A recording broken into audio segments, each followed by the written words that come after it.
Hello viewers, আসসালামু আলাইকুম। আশা করছি আপনারা সবাই ভালো আছেন। আমিও আলহামদুলিল্লাহ ভালো আছি। যারা আমার চ্যানেলটি সাবস্ক্রাইব করেছেন তাদের সবাইকে আমার শুভেচ্ছা ও ভালোবাসা। প্লিজ চ্যানেলটি সাবস্ক্রাইব করে দিবেন, ভিডিওটি দেখে লাইক কমেন্ট করে পাশে থাকবেন। লেটস গো, ভিডিওর মূল পর্বে চলে যাই। তো আজকে আপনাদের সাথে যার বিষয় নিয়ে কথা বলবো সেটা হচ্ছে ডাইনি মাগিনুর, পরকীয়ার রানী সাগিনুর এবং মেকআপ ভুতুড়ি মিম। ঠিক আছে, এখন আপনাদের সাথে কয়েকটা কথা বলি। গতকালকে আমি যে ভিডিওটি আপনাদের সাথে শেয়ার করেছিলাম, সেটাতে আমি আমার ভিডিওটি হয়ে গিয়েছিল লং। ঠিক আছে, আর আমি ওটা আপলোড করতে পারিনি। যাই হোক, আমি যার জন্য ওটা থাম্বনেলে লিখেই দিয়েছিলাম যে ফার্স্ট পার্ট, সেকেন্ড পার্ট আজকে দিব, তাই আজকে আমি দিচ্ছি। সো আমার কথাগুলো থাকবে, পুরনো কথাগুলোই হয়তো থাকবে। পুরনো দ্যাট মিন্স 2 দিন আগের কথা, গতকালকের কথা, এরকম। আজকে আমি তাদের কোনো ভিডিও দেখি নাই এবং বলতেও পারবো না। তো সে প্রথমে বলল যে এতদিন তো তানজিলার বাবাকে এটা জানতে চাইছেন, এখন আবার তানজিলার বাবার নাম জানতে চাবেন। এটা হচ্ছে যারা ওনাদের ভিডিও দেখে তাদেরকে সে বলছে। তারপর আরও বিভিন্ন কথা বলেছে। তার ওই চোর জামাই যে সাকিব কুমড়ো পটাশ, সে IELTS-এ 6 পয়েন্ট পেয়েছে। তার ব্রেন্ড অনেক ভালো, বুঝেন, তার ব্রেন্ড অনেক ভালো। যাই হোক, আমরা তার ব্রেন্ডের বিষয়ে পরে কথা বলি। তারপর সে বলে যে আমরা তো আমরা অনেক ভালো আছি। আমার মেয়েটা এমন যে পূর্ব পশ্চিমও চিনে না। তার মেয়ে এমন এত লক্ষ্মী আর ভদ্র। তা আমরা তো তার মেয়েকে কখনো, বিশেষ করে আমি তার মেয়ের বিষয়টা বলি নাই কখনো যে তার মেয়ে কেমন। আমরা কি তাদের সাথে মিশছি? আমরা ভিডিওতে যা দেখেছি তাই বলেছি। আর সে অনেককে বলছে যে যারা ভিউয়ার্স এবং রোস্টার তাদের সবাইকে মিলিয়েই বলছিল, কিছু কিছু ক্ষেত্রে আলাদা করে দিচ্ছিল। 13 বছর বয়সের অনেক বিয়ে হয়, সবাই তানজিলাকে সবাই বলে না কম বয়সে বিয়ে হয়ে গেছে, এই সেই, তারা বলে আর কি। তো বলল যে অনেকের 13 বছর বয়সে বিয়ে হয়, বাচ্চা কাচ্চা হয়ে যায়, হ্যান ত্যান এই টাইপের। তারা অনেক কিছু ছিঁড়ে ফেলছে, ছিঁড়া ফালাইছে ওর ভাষায়। আবার ইংরেজিতে স্ট্রাগল করে, আমার মেয়েটা অনেক স্ট্রাগল করে। তারপর এইসব বিষয় নিয়ে টেনশন করে মেয়েটা। আর সবচেয়ে বড় বিষয় যেটা হচ্ছে সেটা হলো যে সে ভিউয়ার্স এবং রোস্টারদের মিলিয়েই তার ক্ষোভটা ছিল, কথা বলার স্টাইলটা এমন ছিল যে তারা তো ডাস্টবিনের কিট। ভিউয়ার্স, আমি না একটু হাসলাম। ডাস্টবিনের কিট কে, যা সেটা তো আমরা খুব ভালো মতো জানি, তাই না? আমরা যদি একটা একটা করে নাম ধরে বলি সেটা তো বলা লাগবে না। এটা তো বংশের ধারা অনুযায়ী ফুল ফ্যামিলি তো ডাস্টবিনের কিট। যদি এভাবেই বলি উত্তরটা এরকমই হবে, তাই না? তো যাই হোক, এই পর্যন্ত এখানে আপনাদের সাথে স্টপ করে দিচ্ছি। আমার মূল উদ্দেশ্য ভিডিওর শেষ পার্টে যা ছিল সেটি আপনাদের সাথে আমি শেয়ার করছি। আচ্ছা, তানু মণ্ডলের শ্বশুরবাড়ি গরিব, এই টাইপের কথা আমার মনে হয় না কেউ বলছে। গরিব কোন সেন্সে? হয়তো বলছে যে তাদের চেয়ে গরিব, তাদের অবস্থা যেমন তানু মণ্ডলের শ্বশুরবাড়ির অবস্থা তার কাছাকাছিও হয়তো নাই, আছে, চলে, নিম্নবিত্ত বলা যায় আর কি। তো তোমার মেয়েকে, ডাইনি মাগিনুর, তোমাকে বলি, তোমার মেয়ের বিষয় বাবাকে, ও নাজমুল বাপ্পি সৎ বাপ না, তারপরে তোমার ওই দাঁতের বাগান কোশ্চেন করে জানতে চাইছিল যে বাবার আসল পরিচয়টা তার বিষয়টা কি, ক্লিয়ার একটু করেন তো। কথাটা এরকম ছিল। প্লাস হচ্ছে যখন এই কি বলে পর না এই ডাইনি মাগিনুরের যে মেয়েটা ছোটটা সে যখন হলো, আমি কিন্তু অনেক আগে থেকে তাদের ভিডিও দেখি, বাট আমি কখনো কোনো সময় কমেন্টস করিনি। তো সেই ভিডিও যেদিন দেশি কুত্তা প্রচার করলো বা ভিডিও আপলোড করলো, সেই ভিডিওতে হাজার হাজার কমেন্টসের মধ্যে মানে সবার কমেন্টসের একটাই ছিল যে আলহামদুলিল্লাহ ভাইয়ের এখন একটা মা হয়েছে বা মেয়ে হয়েছে বা একটা মেয়ে হয়েছে, একটা ছেলে একটা মেয়ে, সুখী পরিবার, এই টাইপস। তো এখানে ভিউয়ার্স আর রোস্টার এদেরকে দোষারোপ করার কারণটা কি? যদি তোমরা ফার্স্ট টু লাস্ট ডাইনি মাগিনুর তুমি যদি প্রথম থেকেই বলতা যে আমার মেয়ের এইটা এই ঘটনা এই অবস্থা, কখনোই কেউ ওর এই বাপ্পিকে এত ধোয়া ধুইত না, এত খারাপ খারাপ কথা শুনতে হইতো না। এটাতে ইফেক্টেড বেশি কে হইল? এটাতে তো ইফেক্টেড হইল তানু মণ্ডল। সে মেন্টালি জিনিসটাকে মেনে নিতে পারতেছিল না এক পর্যায়ে রোস্টারদের বা ভিউয়ার্সদের কমেন্টসের জন্য। তার বাবার চ্যানেলেই, সৎ বাবার চ্যানেলেই তো হাজার হাজার কমেন্টস আমি পড়েছি। আমি ওগুলা বলার প্রয়োজন মনে করি না। যে আপনি এই জিনিসটা আগে বললে তো আরও, এটা তো একটা মনে করেন যে প্রাউডনেসের বিষয়, যে জন্ম দেয় নাই কিন্তু সে কত সুন্দর করে লালন পালন করেছে এবং তাকে পড়াশোনা করেছে, যাই হোক বিয়ে শাদী যাই দিয়েছে। তো এই কথা শোনার যে ব্যবস্থা সেটা তো কে করেছে? ডাইনি মাগিনুর। ঠিক আছে, ডাইনি মাগিনুর অতি বুদ্ধিমতী মনে করে নিজেকে। সে তো হচ্ছে গিয়ে ধূর্ত, মানে ধূর্ত চালাক, চালাক খারাপ সেন্সে, ভালো সেন্সে না, সে হচ্ছে কি চতুর যেটাকে বলা যায়। তো তার এই চতুরতার জন্য অনেকগুলা কিন্তু জীবন নষ্ট হয়েছে। আপনারা একটু গভীরভাবে চিন্তা করে দেখেন। প্রথম কথা আমি আসি, সেটা হচ্ছে যে সাগিনুরের ডিভোর্সটা কেন হয়েছে এটা মোটামুটি সবাই জানে। তারপরেও আজকে আমি একটু টাচ দিয়ে দিচ্ছি। সাগিনুর কিবরিয়ার সাথে যখন বিয়ে হয় তার 4 বছরের মাথায় তার ডিভোর্স হয়। কী জন্য হয়? সে যার সাথে পরকীয়া করেছে সে হচ্ছে এই ডাইনি মাগিনুরের হচ্ছে গিয়ে বয়ফ্রেন্ড ছিল, এবং এই ডাইনি মাগিনুরকে সে প্রপোজ করেছিল, ভালোবাসত ও, কিন্তু সে রাজি হয় নাই। এটাও কিবরিয়া ভাইয়ার ইয়াতে আছে, কল রেকর্ডের ইয়াতে ভিডিওতে আছে, আপনারা হয়তো দেখলে শুনলে বুঝতে পারবেন। এনিওয়ে, তো তাদের মধ্যে এক পর্যায়ে কিবরিয়া ভাইয়া তো এটা মেনে নেয়নি যে যে মহিলা আমার চ্যানেলে আছে, ওর ভিডিও আপনারা দেখে নিতে পারেন। তো সে মেনে নেয় নেই, সে ডিভোর্স দিয়ে দিবে। কারণ একটা কোন পর্যায়ে ডিভোর্স হয়? মানুষের একটা সীমা লঙ্ঘন করে ফেললে তখনই তো ডিভোর্স হয়। তখনও সে হাতে পায়ে ধরে অনেক ট্রাই করছে যে কিবরিয়া যেন তাকে নিয়ে সংসার করে, কিন্তু কিবরিয়া ভাইয়া তো একটু অন্য ধরনের কথাবার্তা শুনে যা মনে হয় উনি একদম না তো নাই। ঠিক আছে, আমার চ্যানেলে ওর ভিডিও আছে অনেকগুলা, মরিয়মের বা সারিকার মায়ের। আচ্ছা, গেল। তো লাস্টে কি হইল? লাস্টে বিয়ে হইল পরকীয়ার রাজার সাথে। ঠিক আছে, এখন এই পরকীয়ার রাজার সাথে বিয়ে হয়েছে। বিয়ে হওয়ার পর সে বিয়ে করার কারণটা কি ছিল? সে বলছে আমি বিয়ে করব, কিন্তু আমার মেয়েকে নিয়ে বিয়ে বসবো।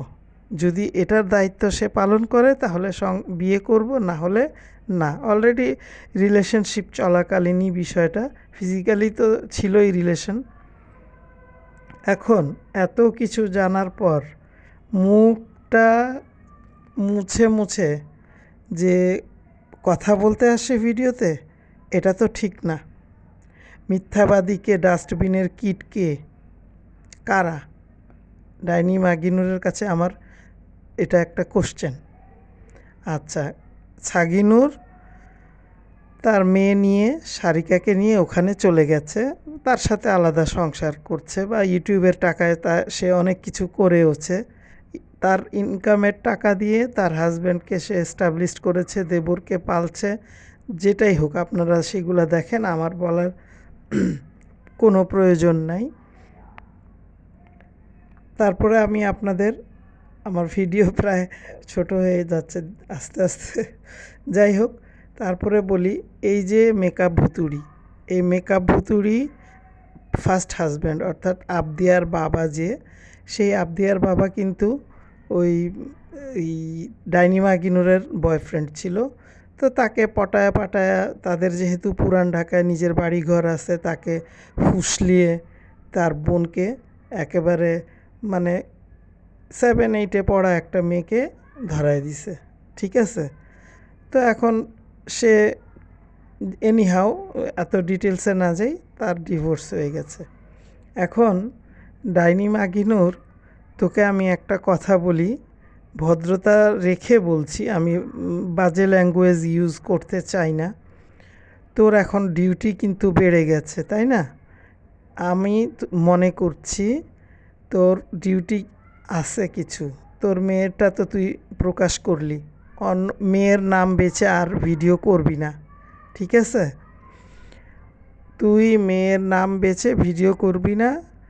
আর তুই এই যে পদ্মার চরে যখন যাবি, ঠিক আছে, পদ্মার চরে যখন যাবি, তুই পরকীয়ার রানী, পরকীয়ার রাজা, তারপরে মেকআপ ভুতুড়ি আর মেকআপ ভুতুড়ির হাজব্যান্ড হাগু খাইছো, এদেরকে নিয়ে বসবি। আমার যেটা পার্সোনাল অপিনিয়ন আমি বলছি, এদেরকে নিয়ে বসবি, বসে এদেরকে শুধু একটাই কথা বলবি যে আমার মেয়েকে দেখে তোমাদের শিক্ষা নিয়ে নাও তোমরা। নেক্সট যা ঘটবে সেটা হচ্ছে, একসময় মানে মরিয়ম বা সারিকারকে নিয়ে একটা এরকম সম্পর্ক, কি বাপকে হ্যান ত্যান হবে। তারপরে হবে আবদিয়ার বিষয়টা নিয়ে, বাপকে কি লেনদেন, মানে মানুষ এখন তো ওরা ছোট, তাই না? এখন তো ওদেরকে কেউ কিছু মানে বুলিং করবে না। রোস্টাররা তো রোস্ট করে পর্যন্তই, তাই না? লাইফে যখন সে আগাবে, পড়াশোনা শেষ করবে, বিয়ে হবে, তখন কিন্তু আবার আরেকটা পর্ব চলে আসবে, যেটা কিনা তানু মণ্ডলের সাথে হয়েছে।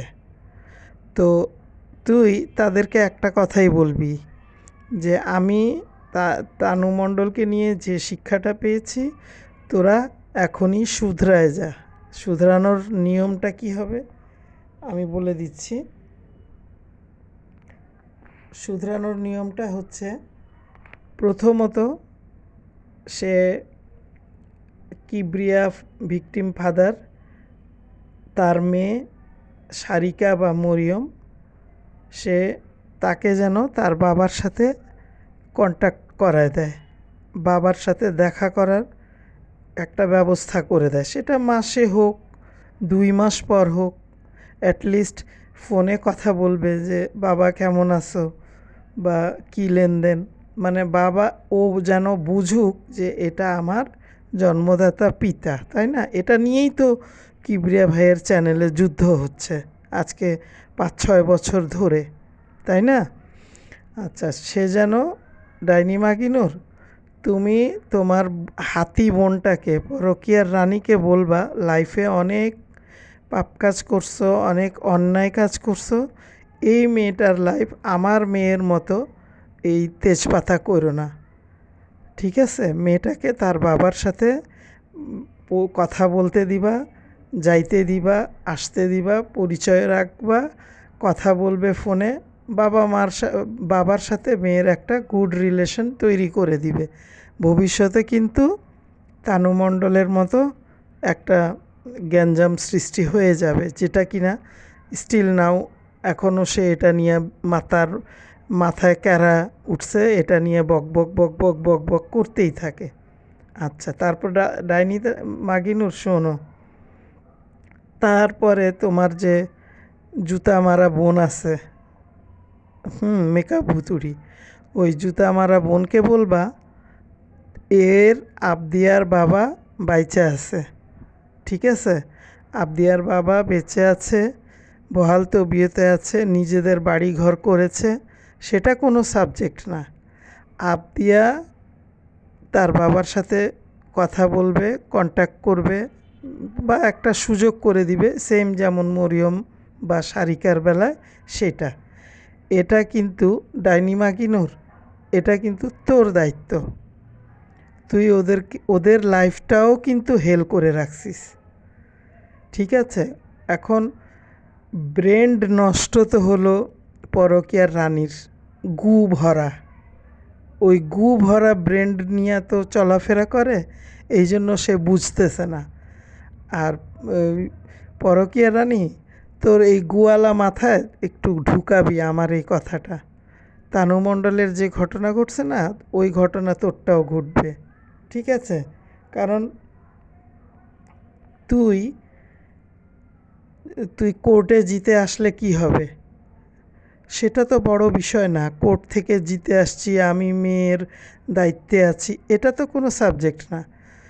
পরকীয়া রানী সাগিনুর, কান পাইতে শুনে রাখ যে আজকে মেয়ের ছোট বয়স, কম, মেয়ের পড়াশোনা কতটুক করাবি সেটা তুই জানিস, তোর পরকীয়ার রাজা জানে, তাই না? বিয়ে শাদি দিবি তানু মণ্ডলের মতো, যেন আর এরকম মানে ঘটনা পর্যায়ক্রমে না ঘটে।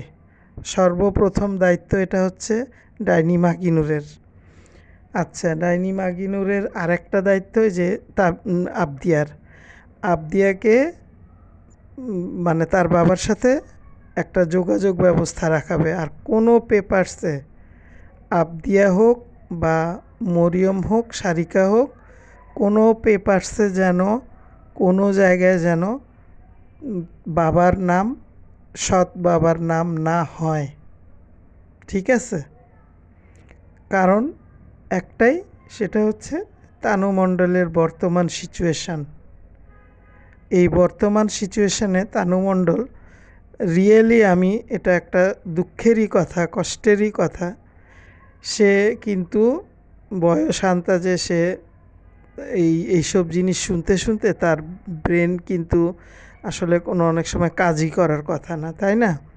কারণ ওর তো কোনো দোষ নাই এখানে, দোষ হলো ডাইনি মাগিনুরের। কারণ ডাইনি মাগিনুর ভাবছে কি, যে এটা তো আমার মানে, যেমন লামিয়া লাইফস্টাইল থেকে কি একটা ভিডিও বলে দিছিল ওই তানু মণ্ডলের বাপ বিষয়ে, সে ফোন করে ভিডিও ডিলিট করাইছে। তো এই কথা, এইসব সিচুয়েশন সৃষ্টি হইতো না যদি না ডাইনি মাগিনুর প্রত্যেক জায়গায় সবার মুখ না চেপে গলা চেপে ধরে বসে আছে।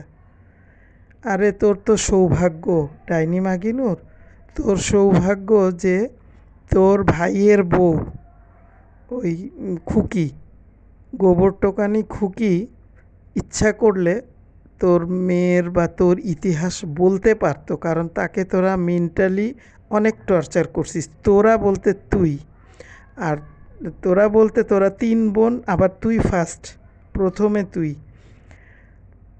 এই ঘটনার ফিনিশিং দিবি তুই, পদ্মার চরে যাবি, রিসেন্ট যাবি। আর মিথ্যা কথা আর বলা বলির দরকার নাই। যার যার বাপ এখনও বেঁচে আছে, তার বাপের কাছে মেয়ের সাথে কন্ট্যাক্ট করাবি, নাইলে সারাটা জীবন এই 2টা বাচ্চা কানবে। তোরা তো একসময় মরে যাবি, তাই না? তখন এদের লাইফটা কে দেখবে? যেখানে পেপারসে বাপের নাম হাগু খাইছর, এই উমুক জায়গায় বাপের নাম সৎবাপ, পরকীয়ার রাজার, এগুলা কি? যার বাপ থাকে না তার তো সব জায়গায় বাপের নাম লেখা হয়, কিন্তু যদি মৃত থাকে মৃত লেখা হয়। এগুলা কি জানিস না? মূর্খের দল। হ্যাঁ, তোরা তো রীতিমতো মূর্খের একটা মানে দল গঠন করছিস। তোর বোন যে এত ধুমসি পাঠা হইছে, ওই ধুমসি পাঠাকে বুঝায় বলবি। কে ও কিভাবে ভিডিওতে মরিয়মকে বলে তোমার বাবাকে এটা বলো, তোমার বাবাকে ডাকো, তোমার বাবাকে ওটা বলো। এদের কি লজ্জা শরম আল্লাহ দেয় নাই, নাকি লজ্জা শরম ছাড়াই জন্ম নিছে দুনিয়াতে? এই যে তানু মণ্ডলের বিষয়টা আজকে থেকে না, আপনারা ধরে নেন এটা 6 বছর 7 বছর আগে থেকেই চর্চা হচ্ছে। তো এখন তো ঝুনা পাইক্যা টুসটুসা বুড়ি হয়ে গেছিস ডাইনি মাগিনুর। তুই এই সময় আইসা যে ধাক্কাটা খাইলি, এটা তো আমি তো ভাবছিলাম তুই ব্রেন স্ট্রোক করবি নাহলে হার্ট অ্যাটাক করবি। তোরা তারপরেও ভিডিওর সামনে এসে তুই বক বক বক বক বক বক করিস। তোর কোনো লজ্জা আছে? ভিউয়ার্সকে, তারপরে হচ্ছে রোস্টারদেরকে তুই বলিস যে নর্দমার ডাস্টবিনের কিট। তুই কোথাকার কিট তুই কি জানিস? তুই তো নিজেই জানিস না যে তুই কোথাকার কিট। আর তোরা যে কত ভালো জায়গার কিট, এটা তো মানে যারা তোদের ভিডিও দেখে তারা জানে। কমেন্টস অনেকে করে না, অনেকে করে, অনেকে ভিডিও তৈরি করে, অনেকে করে না। আর তুই মানুষের চ্যানেলে গিয়া স্ট্রাইক মারবি, হ্যান করবি কেন? কিবরিয়ারে ধর, ওর তো বাড়ি ঘর ফ্যামিলি সব চিনিস। কিবরিয়াকে ধরে জেলখানায় দিয়ে দে। এটা পারিস না? কিবরিয়া তো তোদের সব কিছু ধৈর্য সহ্য শেষ হওয়ার পর তোদের একটা ভিডিওর পারপাসে তাকে মিথ্যা মিথ্যা ব্লেম দিছিস, নেশা করতো হ্যান ত্যান। তো কিবরিয়া ভাই যখন তোদের একটা একটা করে মুখোশটা খুলে দিল, মানে তখন তো তোরা ইচ্ছা করলে আচার রোস্টারদেরকে চিনিস না, ঠিকানা বের করা যায়। তোর মতো কত শিক্ষিত পড়ে আছে ইউটিউবার, আমরা তো সবাই দেখি।